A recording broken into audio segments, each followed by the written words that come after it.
Hey guys, it's Anthony Tucker, BHS, class of 2007. And I'm here with my friend Crystal from the class of 1985, and we're here to talk a little bit about the 80s. So tell me, what was your car in high school that you drove? I drove a 1976 blue Buick Skylark. Was it like a boat? It wasn't huge. It had a catalytic converter on it, and it was one of the first cars to have a catalytic converter, and it had this awful smell that came from it. I bought that car from my mother, and so it had been her car since like 1978. She didn't get it new.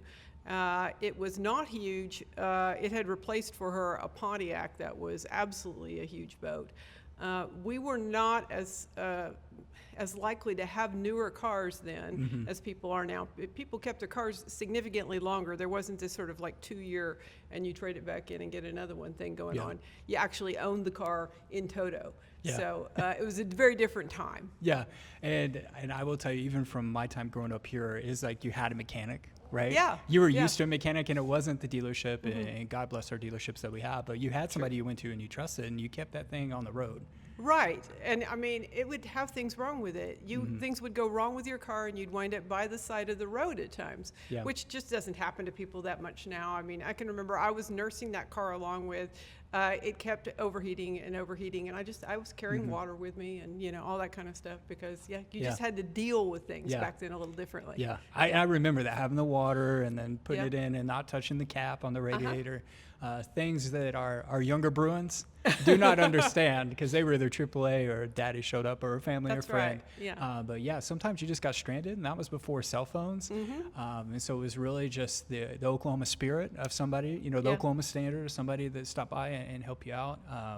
That's kind of my favorite, like TikTok and Instagram reel, is to watch like people pretend to be Southern mechanics. And I'm like, I harken back to the days where it's I remember that guy over there on the West Side because I grew up on the West Side, and it was a different time. So tell me, did you ever get your car taken away from you? Yes. Oh, yes. So we won't elaborate. I won't put you on the spot. Okay, thank you. But yeah, I was definitely in that boat. That was always like the thread. That was the carrot, right, with parents. And it was like, well, you're not going to have anything to do, right? Because like even cell phones for me in the mid-2000s, I mean, they were very nascent. And so it was like, what are you going to do? I mean, they were bricks by themselves. Right. But definitely that was it. When you lose your car and like my mom would have to drop me off at senior high, it was embarrassing. Well, I lived only a few blocks from the high school. I lived on Osage. I lived at 13th and Osage. So what I would wind up having to do is walk to school down Cherokee and Hillcrest, where everybody was driving by me on their way to school and laughing, So it was kind of a thing. The public humiliation of walking to school. We just went back to a core memory that maybe wasn't so great for you. I'm sorry, Crystal. It's okay. It's actually kind of funny, in retrospect. So talk to me about, before we talk more about the 80s, talk to me about where we're at today. Where we're at today in Bartlesville? Well, we could talk, I can talk policy, but let's talk about the building. Where are we at, and how has that been like a passion of yours to bring back this wonderful building that we're in today? I think that this was one of those kind of project of a lifetime things. I was watching something on television the other night with my mother. Some people were taking over an industrial building and turning it into a house. And I looked at it and I said to my mother, my God, what do those people think they're doing? And then I burst out laughing. Yeah. Because it wasn't nearly as bad as this place was when we took it over.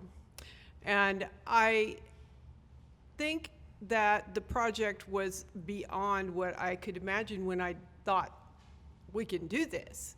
The we can do this came from, we can't let that building go down, more than it came from a place of any knowledge that we could do this. Yep.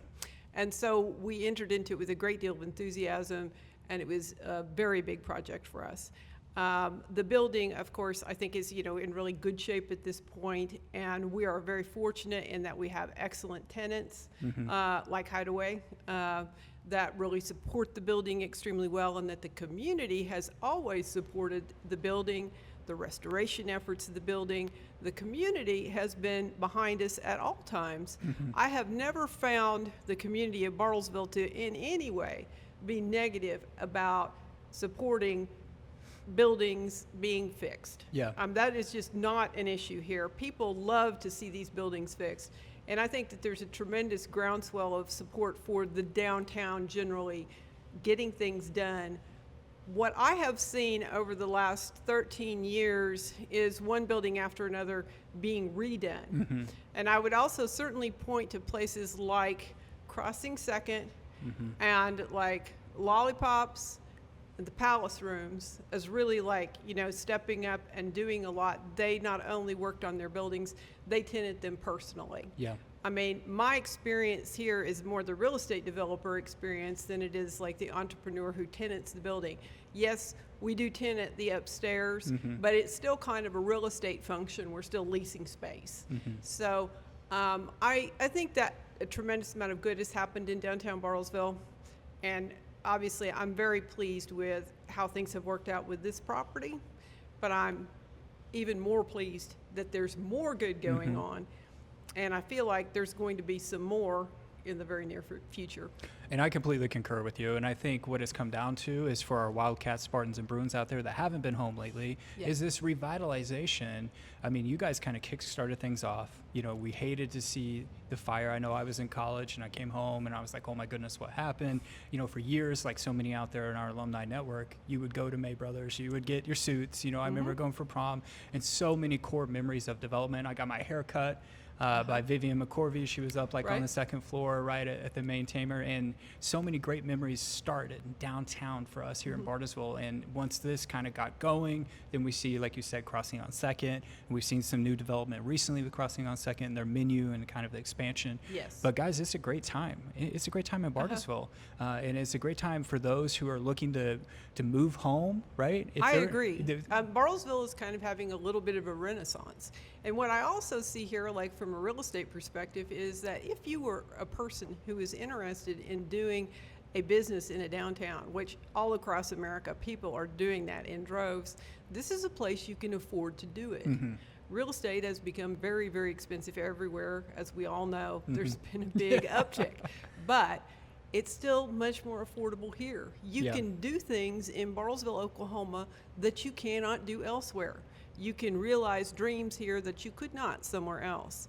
That's a big appeal of this town. And we have beautiful architecture here that you could be a part of. And I think that is a huge thing. And then, of course, you know, the heartstrings that you have, because this is your hometown. This is where you grew up. Yeah. And what great opportunity. You can buy the Price Tower right now. That's true. Absolutely true. And if your heart is really in it and you're doing the right thing, I tell you what, the community will support you. Yeah, and speaking of support, you know, that we've seen now in California, they're outlawed. We were talking about California beforehand, but the tax incremental financing, the TIF districts, and we have one downtown, which allows us a different financing mechanism. I know that the BDA or the Bartlesville Trust Authority, like we've had different opportunities that maybe in the past we didn't for funding and access to capital, or at least to assist entrepreneurs and real estate developers kind of get going. Right, and obviously the buildings that are within the historic district down here, you can finance them through historic tax credits. All of the downtown is in an area where you're able to get financing related to it being a somewhat economically depressed area. And that I want to, you know, comment on. It's not that it's truly so economically depressed, it's just that compared to other parts of the country, real estate valuations and such are lower. And so you get that designation despite the fact that it's not truly an economically depressed area. So it's kind of it's a double bonus. It's cheaper real estate and you still get that designation, and you get help from the federal government on that level. So it's there's a lot of opportunity. I think all of the lofts in the downtown are completely full all the time. The market here on the lofts is that we basically have higher rents than they do in downtown Tulsa, which is very surprising to most people. I have people who want to move here from Tulsa, and they go and they look for lofts, and it takes them 3 or 4 months to find one open, and then they're shocked at the rental rates. So there is a lot of opportunity for people who want to invest in real estate and develop it here. And that, I mean, I think I've kind of covered that, but it is a good thing. Yeah. And to your point, like downtown versus the 80s and my time in the early 2000s, like it's so different. It truly is alive. And just like, with Hideaway, which is a core tenant for us downtown, I mean, it is just a complete night and day difference. And buildings that were dilapidated or to that point have been resurrected. And like you said, in real estate, maybe not good time for residential. I know my realtor's having a good life because I bought 2 homes within COVID time. So yeah, shout out Carrie. But it is just a great time to be in Bartlesville. So back to the 80s. So tell me, what do you think the number one song was when you graduated high school in 1985? It might have been Van Halen's "Jump." That's a good song. And it could have been something from Prince's Purple Rain album. Yeah. Both of those were absolutely huge that year. And Bruce Springsteen's album, Born in the USA, was absolutely huge that year. Actually, we had really good music then. Yeah.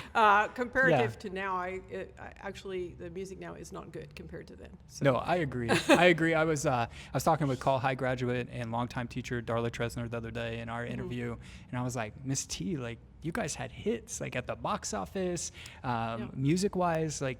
There wasn't a lot of duds. Now, there was lip syncing. Was it like Milli Vanilli was around that time, too. Yes. Yeah, and actually, Darla Tresner, the first year that she taught, my brother was the editor of the newspaper in the first year that she taught. Wow. And he had been with Edith Hicks before that. And I think that he worked very closely with her to, like, just introduce her to every aspect of what went on there because Edith Hicks became ill and had to leave very quickly, and so there wasn't a good transition.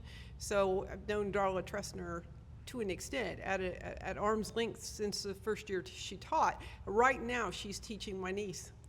Full circle. Yeah, full circle. Yeah. And I think that is a really good snapshot of how Bartlesville has been working in this renaissance is taking a lot of Bartians. Now it's a lot of people from the outside as well, and outside dollars that come in and invest. But it takes us to really make that difference because we have that personal affinity, that nostalgia. For this is home, and this is how I want to see it. So speaking of nostalgia, at the box office, what do you think was the number one movie in 1985?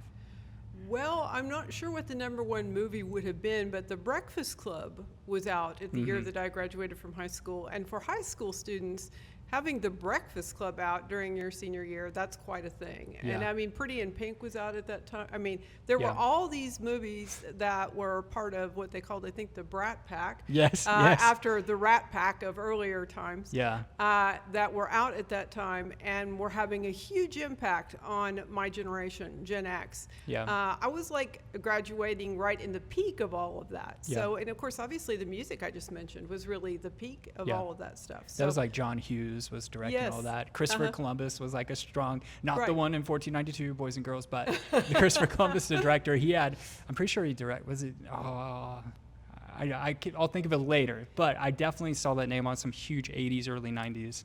But that was an era. Oh, it was an era. And Footloose was like the year before, I think. It was for the class of 84. So like all these movies that are very iconic for that period were out at that time. And I liked them, but I was a big old movie buff. Yeah. But I did see all of these movies in the theater. So that is an experience that I will always remember. Yeah. Now, tell me this. What was your favorite memory in high school? Favorite memory in high school? That one is very hard for me to like call up. Now I played viola in the orchestra. Okay. Most of my memories surround playing classical music. Actually, I